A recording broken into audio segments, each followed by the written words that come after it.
Let's talk today about how to get more kills on Ashika Island. I've got a 23 kill win here that we're going to be breaking down. And while we're breaking it down, there's three main things that we're going to focus on.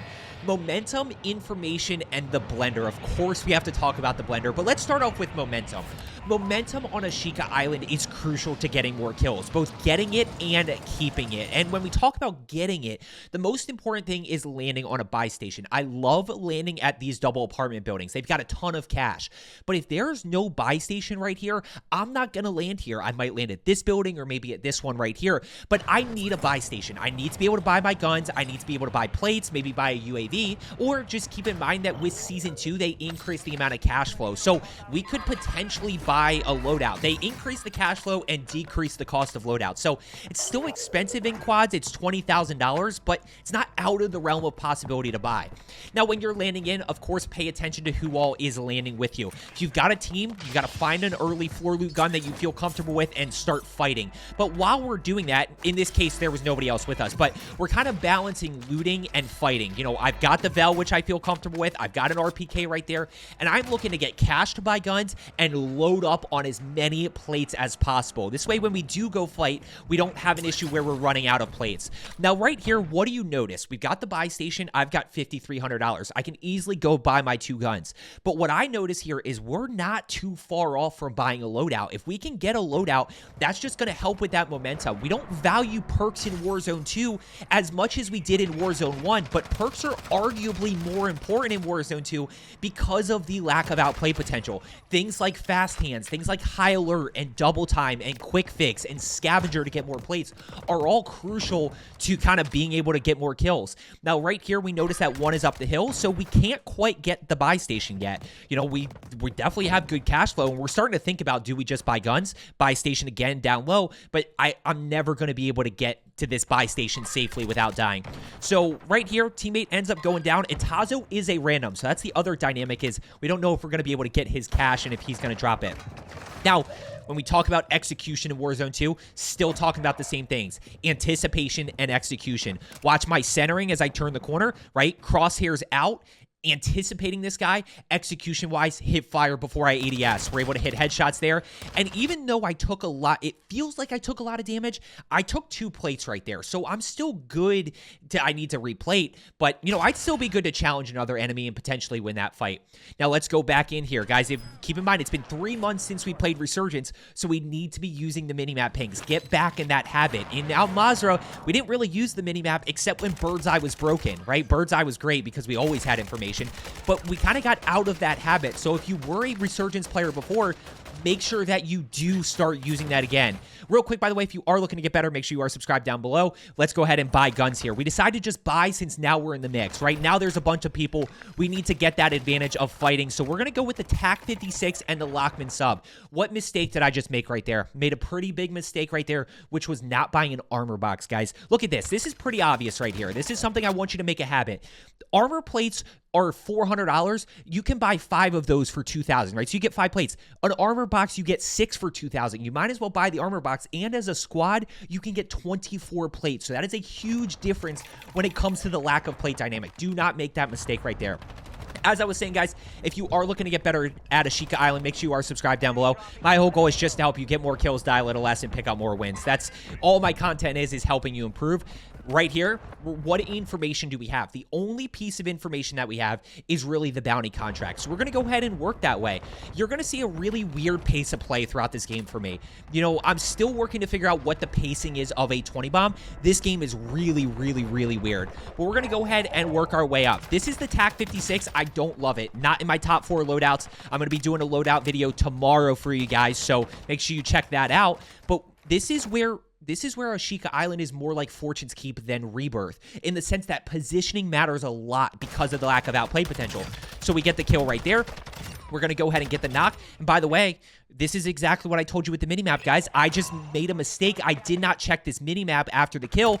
I end up pushing right into this guy.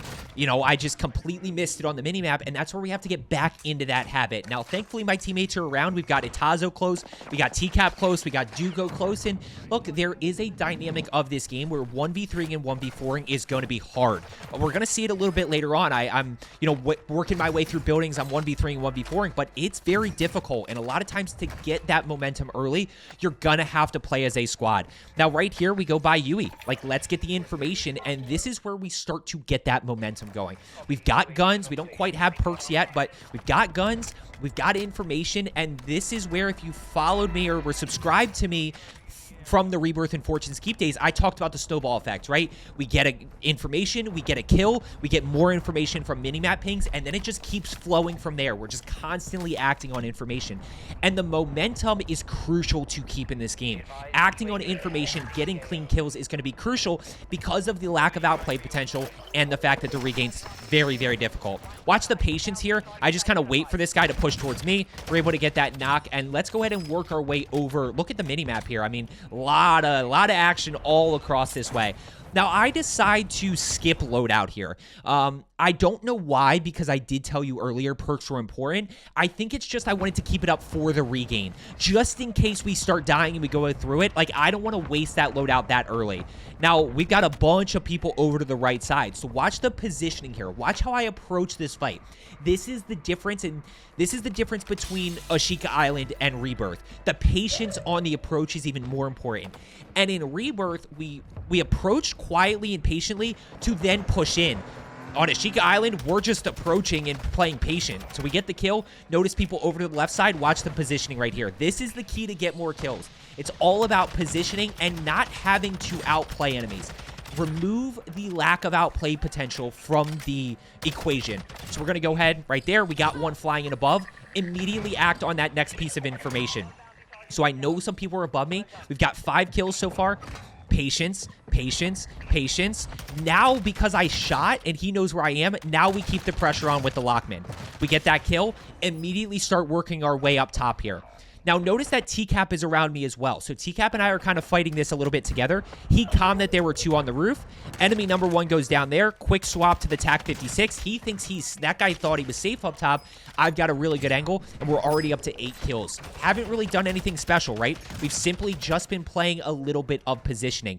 Now, right here, we get that next piece of information. We're able to tag him, and I'm in a pretty good spot here, guys. When we look at this situation of what do we do, well, I've got 20 rounds in the TAC 56. I've got 9 in the Lockman, so I've got to be careful. But I am full plates here, so we break that line of sight.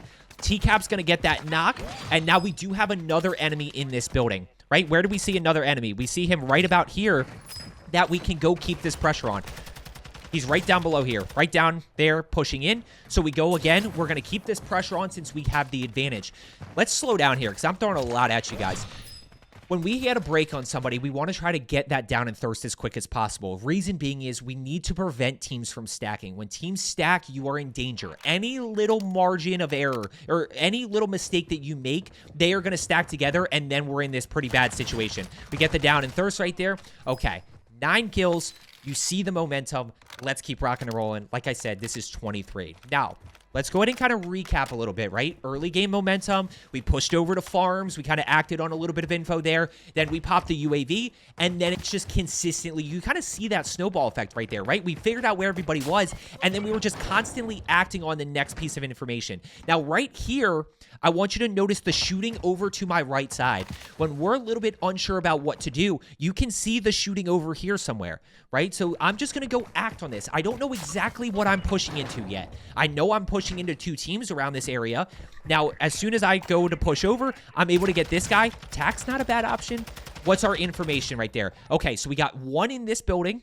2 in this building, right? We've got a most wanted here, which could be a full team. We've got this dot right here. These guys are not on the same team because of the pings. And we've got 2 across the street. So I'm going to go ahead and keep the pressure on right here. We're going to go push in and watch how I change my pace throughout this fight. Watch the patience as I'm pushing in here. I love this so much because this is how you have to outplay enemies in Warzone 2. I hear footsteps. I hear shooting. Most wanted's across the street, but I hear one above me. So we play this slow. I don't just push because I don't know what I'm pushing into. And if I get shot first, there's not a whole lot I can do here. I got to be careful. I'm waiting. I'm waiting. I'm waiting. Come on. I'm expecting him. Now I hear him right below me, but he has no... I'm not moving. He has no reason to know that I'm here. There's our piece of information. Okay. 2 below me, 1 above me. So now what do? We're just going to hold our spot for a second. We're going to quick reload, and now we jump peek. We anticipate that guy, he's not there. So as I push up, I catch a quick glimpse at him, down and thirsted. 2 down below me. So now let's go in and work our way back down here. Let's be unpredictable. This game, guys, Warzone 2 is all about being unpredictable as much as possible. So we're going to go ahead and work this way. I hear him to my left side. There's one. Now we, yep, challenge that way. As I go that, yep. Okay, so he doesn't repeat that. Like, this is where the pace is crazy. We break the line of sight. We reach out, right? So that, look at the jump peak. The jump peak means he's shooting left because he's trying to track me. So I'm not able to tag him there. So we do the exact same thing. And now I get the thirst. This is one of the biggest things that I want to talk about right here. I used to always tell you to reload before you replate. Why? Because I can challenge with no ammo. I can't challenge with no plates. This changes in Warzone 2 on Ashika Island because of the speed boost. So as I get this thirst right here, notice that I'm going to go ahead and start plating because I want the speed boost. The speed boost is the only thing. It's not a speed boost, right? It's just a tack sprint while we're plating. That is the only outplay potential that I have right now.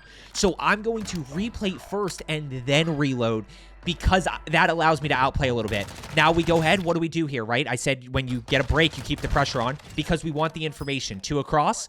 Now, what's the one thing you're thinking about here? This is the one thing you need to be thinking about. When I get this thirst and there's 2 people across, I'm in the mix right now. This bounty team is not the same team that is across the street. So I know there's still a guy in here. We're able to get out of this fight somehow. Let's go ahead and plate up and keep moving. Plating before I reload. Plating before I reload. Let's slow down. Now we reload here. And now we start to get back. Guys, this is the outplay. Keep the pressure on. We hear one down below. 2 across, 1 across the street flying. This is in the mix. I mean, this is just 17 kills. We're just kind of reacting. We're hitting shots well with the Lockman. I love the Lockman sub. But now you see how clean kills are crucial. And we really use plating or sprinting while plating to outplay enemies. 17 kills here. Like I said, we still got a few more kills. And by the way, we're going to end up in the blender here in a little bit. Let's talk about it. We're able to get that knock right there with the tack. No thirst yet, which means I don't get the information. Now I get the information right there. Okay, so we're going to keep fighting in this building. I hear more people around me. I'm just not totally sure where. As I push up top, we get that tag. And what's the first thing that I do? Right? So you see how in this situation, I'm using the plating as a speed boost because as soon as I break this line of sight, this allows me to move quicker. Now I've really broken the line of sight and they have no idea where I went. So when we talk about that outplay potential and getting more kills and starting to fight outnumbered, replate before you reload. Plating up again. Why? Speed boost. Now what I missed on the minimap right here, guys, is this guy over here. This one right here. This is the guy that ends up pushing in. I mean, I just kind of foreshadowed what happened. One up top, so we keep moving. We challenge. I probably could have gotten away here if I played up. So right here, if I start plating again and I push out this door, I'm probably fine. I shouldn't have challenged right there. So now we talk about the regame. Look at this friggin' heater, by the way. TCap and I are on 19 and 16 right now. Let's go ahead and figure out how do we get back into the groove. We're flying back in, right? Just respawn timer right here. So first thing, guys, loadout. Let's go ahead and land on loadie. You kind of have 2 options. I'm not going to give them away. Let's go land on loadout here. Now, we finally get perks. By the way, if I hit this earlier, I probably don't get perks. We go over to the right side. Yep, I get high alerted. I can't quite get that, but Duco is right there with me. Tazo is right there with me. The one thing we did not catch quick enough was this guy in this window. So we're going to go die again. And this is the tough part. You know, the tough part of regaining in Warzone 2 is how hard it is to get guns based on people camping loadouts and loadouts being very condensed and not having plates. So we may have guns and we may have our loadout guns and no plates, or we might have no plates, but we have our loadout gun. We might have loadout guns and no plates, or we might have normal guns and have plates. It's just a blender. It's a complete blender. It's very frustrating, but here's one thing that I want you to keep in mind, because we're going to see that right here. We're back in 3 seconds. This is one of the things that people don't think about, which is our cash flow. Look at my cash right now. $5,400. What can I buy? Well, I can buy 2 guns and a plate right now. So we're going to go ahead and land on this buy station over here. I'm going to look to see what I can find first. We got people up top here. We've got people in this building right here. But we're going to go land on this buy station. Now, I get caught in a little bit of a weird spot here because Duco ends up going down. Duco's going to go challenge those guys. There's the cast off first. I buy a plate, buy the tack, buy a plate. Duco ends up going down, which means that my location is given away. Huge tip right here. Listen. Look at me. Look at me. when your teammate dies, do not forget that you get pinged on the minimap. We always talk about using minimap pings to our advantage. Sometimes we forget that when our teammate dies, everybody that team knows where we are as well. So now we're in a bad spot here. Now what do? We're kind of stuck here on the island. Do not forget about your water plays. Where you got to challenge, we got to figure out what this team is doing over here. And I expect them to challenge me, because they know where I am and I'm kind of stuck. So let's go ahead. We use our gas mask to get in the water. We're going to regen our breath, essentially, right? Because you only have a certain amount of time underwater. So I'm going to let that regen here, and I'm going to start working this way. 4 other teams. We've got 12 other people at this point. I think Duco gets bought back. Does Duco get bought back? No, it's me and Tazo. Me and Tazo are going to clutch this. Now, as I push up this way, I'm in circle, but I don't want to get stuck in the water. So I'm trying to get up to high ground a little bit. We get that guy, get the down. Get the thirst. There's kill number 20. There's the 20 bob. Now we need to really focus on how to clutch the dub. Grab plates. That's the most important thing. I am rocking double ARs here, so I need the extra AR ammo. Did you catch the guy up top here? Look at this guy up top. There he is, right up top. So he's already looking at me. That might have been, I don't know who that was. He probably just heard me shooting. So now we're in a pretty bad spot. Now we're in a really tough spot here, and I'm going to see if I can challenge. I don't see him anywhere. So let's go ahead and keep working our way this way. Let's go ahead and keep working our way this way. And keep in mind, this bounty team probably forgot about where I am, right? They probably aren't thinking that I'm going to push up here. Bounty complete. So somebody's in this building. Look at our positioning right here. Patience. Look at the TAC 56. That's where the TAC does sometimes melt. We are in a 2 teams, 4 other people. I'm getting shot to the left. Got to be careful here. Tag. Quick plate. Teammate's going to push in. Let's go ahead and trade this. We got to find a way to get this kill. There he is right there. We break his camera. Absolutely broken. Absolutely shattered. And now we're down to a 3v2 situation. 22 kills. Now let's go ahead and figure out how we clutch this dub. We got to play patient and wait for circle here. As I peek this door, you're going to see that they're already looking at me. They're already looking this direction. I think. Maybe not. Maybe I just decide to wait for circle. Are they looking at me already? I've got to be really... Yeah, they're already up top there. And we have 1 flash grenade. Dolphin dive. Yep, dolphin dive to get to cover, right? That propels us forward. We throw the flash. The flash, I do get a hit on that, and I tag. So that's probably enough time for me to push in here. Get me into a little bit of cover, and we've still got to figure out how we're going to challenge this. Still in a 2v3 situation. Now, I do have gas mask. Itazo gets it down, which is clutch. You can't jump up here. Well, I don't know why you can't jump up here. It's super, super frustrating, but we're going to have to just keep trying. And I didn't know this at the time. I later learned that you cannot jump up there. So we're going to go push up this way. We're going to start taking a lot of damage with gas here. And TCAP goes, hey, you got to get into circle. So I'm going to dolphin dive off.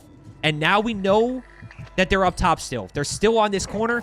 There's this guy challenging me. I guess Atazo got 2 downs because there's the 23 kill dub. Biggest thing for today, guys. Momentum, information, and work on getting out of the blender as quick as possible. Land on loadout if you can. Land on a buy station if you can. Start to drop higher kill games. Get that momentum going. Act on that information. Get that snowball effect going where you get information, you get a kill, then you act from there. You act on the next guy, and then the next guy, and then the next guy, and they just start to piece together. I hope you found today's video helpful. As I always say, let's get better today, and I will see you tomorrow.